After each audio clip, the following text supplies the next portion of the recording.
saya Putri, NIM saya 180044683. Baiklah, di sini saya dari kelompok 5 dan materi kami itu adalah development. Development itu adalah suatu pengembangan membuat situs website dengan menggunakan bahasa markup hypertext.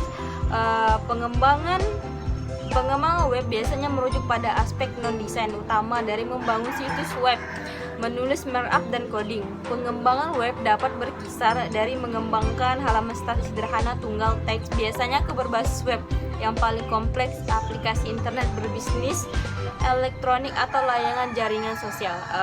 Selain itu, ada lembar gaya berjenjangan dengan bantuan dari data dan teknologi lainnya juga. Contohnya itu ada misalnya HTML, CSS coding, database, responsive design. Selanjutnya akan dibahas oleh teman saya. Jadi saya akan menjelaskan materi tentang HTML. HTML adalah kepanjangan dari Hypertext Markup Language, yang merupakan protokol yang digunakan untuk mentransfer data atau dokumen dari web server ke browser. Apa itu HTML? HTML merupakan bahasa standar dalam pemrograman yang digunakan untuk mengembangkan suatu website. HTML menjadi bahasa pemrograman yang diterjemahkan oleh komputer agar dapat dipahami oleh pengguna. Penyusunan HTML dilakukan dengan simbol dan kode tertentu yang kemudian dimasukkan dalam sebuah dokumen atau file. Adapun fungsi dari HTML adalah membuat halaman website dengan bahasa yang bisa dibaca dan dipahami oleh pengembang dengan mudah. Kemudian menandai teks pada suatu laman dengan tag atau simbol tertentu untuk mengatur teks miring, tebal, atau bergaris bawah. HTML merupakan dasar website, walaupun nantinya suatu website akan menggunakan fitur lain seperti JavaScript, PHP, dan CSS. Itulah di sini saya akan menjelaskan tentang materi CSS.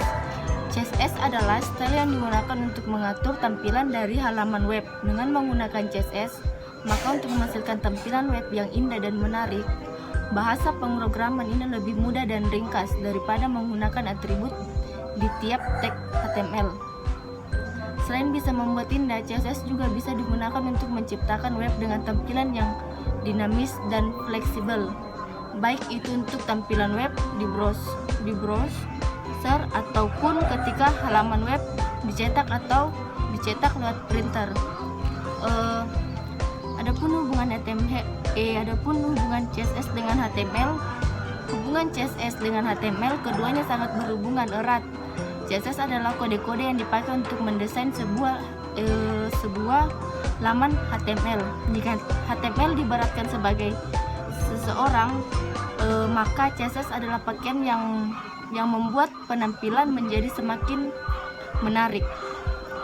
Di sini juga ada kelebihan dari CSS. Yang pertama, kelebihan dari CSS dapat memisahkan desain dengan konten halaman web. Yang kedua, dapat mengatur desain seefisien mungkin.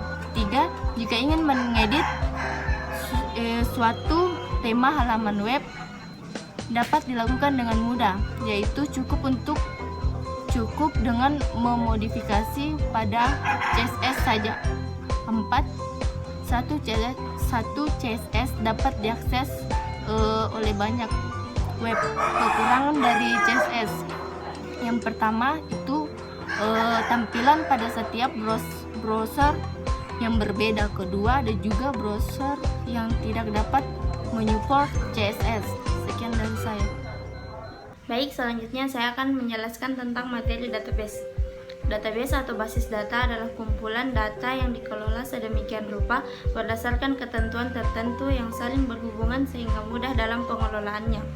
Melalui pengelolaan tersebut, pengguna dapat memperoleh kemudahan dalam mencari informasi, menyimpan informasi, dan membuang informasi. Terdapat beberapa fungsi dalam database. Yang pertama yaitu menghindari data ganda yang tersimpan. Suatu software DBMS bisa disetting agar mampu mengenali duplikasi data yang terjadi saat diinput. Yang kedua, untuk mempermudah identifikasi data. Dengan kata lain, pengelompokan data dapat dilakukan dengan beragam cara seperti membuat tabel, yaitu dengan field yang berbeda-beda. Yang ketiga, untuk mempermudah penggunaan hampir di semua sisi seperti memasukkan data baru, mengupdate, atau bahkan menghapus data yang sudah tidak diperlukan lagi. Kemudian yang keempat, fungsi database juga dapat menjadi alternatif lain terkait masalah penyimpanan ruang dalam suatu aplikasi. Kemudian terdapat kelebihan dalam database. Yang pertama yaitu dengan menggunakan basis data, pengambilan informasi dapat dilakukan dengan cepat dan mudah. Basis data memiliki kemampuan dalam pengelompokan, mengurutkan, bahkan perhitungan dengan matematika. Yang kedua yaitu pemusatan kontrol data. Maksudnya, karena cukup dengan satu basis data untuk banyak keperluan, pengontrolan terhadap data juga cukup dilakukan di suatu tempat saja. Kemudian yang ketiga itu keakuratan. Penerapan secara ketat aturan tipe data, domain data, keunikan data, hubungan antara data dan lain-lain dapat menekan keakuratan dalam pemasukan atau penyimpanan data. Kemudian yang keempat itu dengan basis data kita dapat membackup data, memilah-milah data mana yang masih diperlukan dan data mana yang perlu kita simpan ke tempat lain.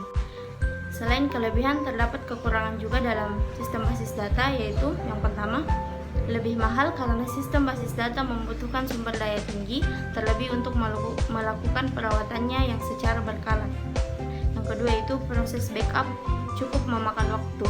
Yang ketiga, kesalahan dalam mengakses bisa menyebabkan berbagai masalah, terutama oleh sembarang pengguna. Sub selanjutnya adalah responsive design. Pengertiannya yaitu pendekatan yang menyarankan bahwa desain dan pengembangan harus menanggapi perilaku dan lingkungan pengguna, serta harus berdasarkan ukuran layar, platform, dan orientasinya. Responsive web design sendiri berhubungan dengan grid dan layout pada suatu website. Adapun tujuannya yaitu untuk memiliki satu situs tetapi dengan elemen berbeda yang merespon secara berbeda ketika dilihat pada perangkat dengan ukuran yang berbeda. Selanjutnya adalah manfaat responsive web design. Yang pertama, hanya perlu satu website untuk setiap perangkat. Yang kedua, desain optimal untuk perangkat. Yang ketiga, tidak perlu pengalihan. Sekian dan terima kasih.